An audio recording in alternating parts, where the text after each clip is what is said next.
أما بعد قال الله تعالى في الكلام المجيد والفرقان الحميد بسم الله الرحمن الرحيم وإن كنتم في ريب مما نزلنا على عبدنا فأتوا بسورة من مثله وادعوا شهداءكم من دون الله إن كنتم صادقين فإن لم تفعلوا ولن تفعلوا فاتقوا النار التي وقودها الناس والحجارة أعدت للكافرين وبشر الذين آمنوا وعملوا الصالحات أن لهم جنات تجري من تحتها الأنهار كلما رزقوا منها من ثمرة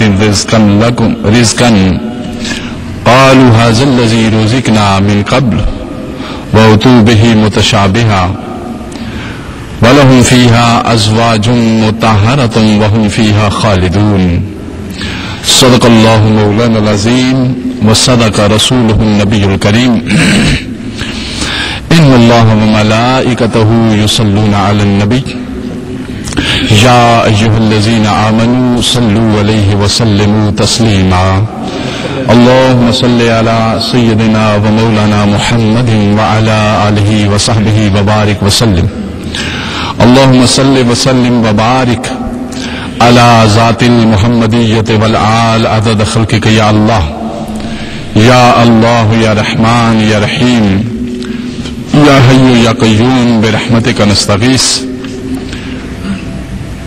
معزز و محترم سامعین ذی وقار، اللہ رب العزت کے فضل اور اس کے کرم اور اس کے پیارے حبیب صلی اللہ علیہ وآلہ وسلم کے نالین مقدسہ کے توسل سے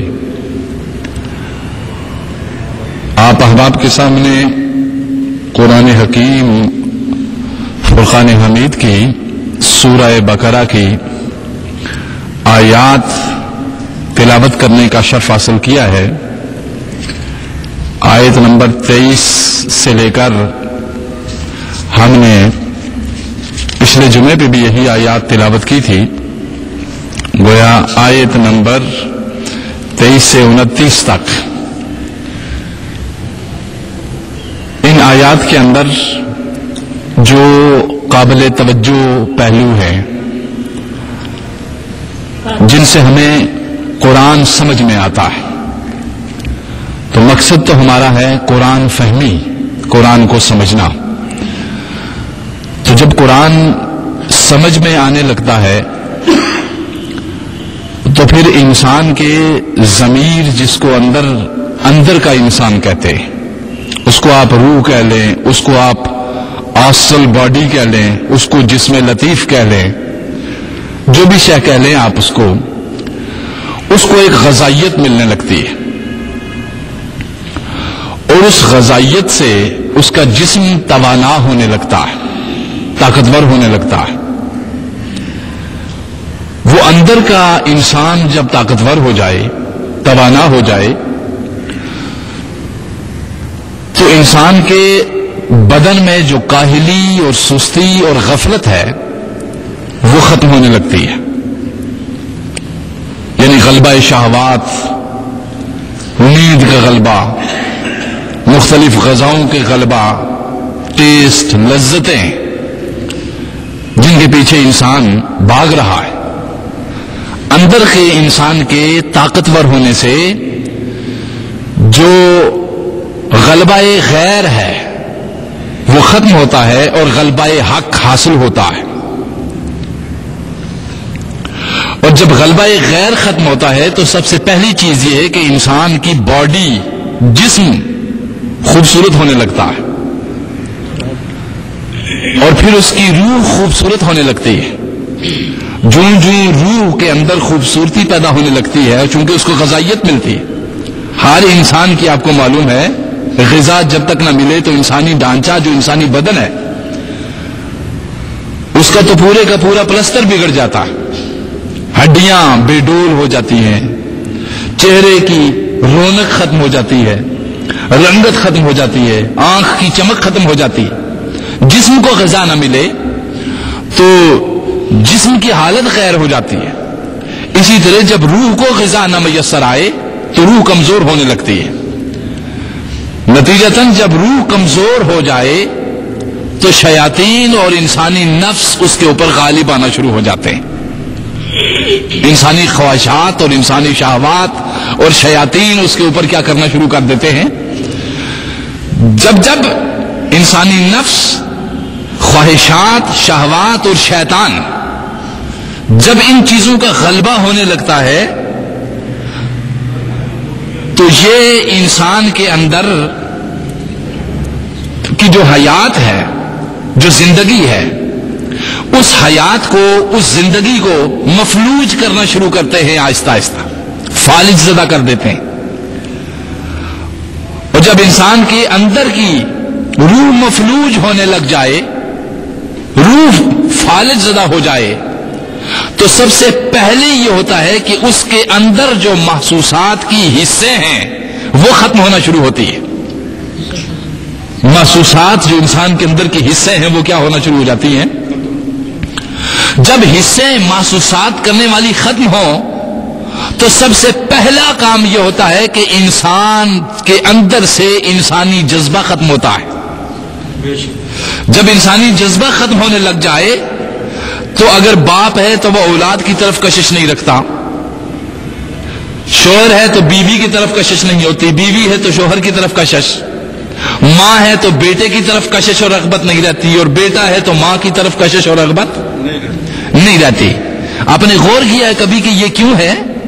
یہ اس لیے کہ اندر کا ایک بہت بڑا انسان ٹوٹ پھوٹ کا شکار ہو گیا.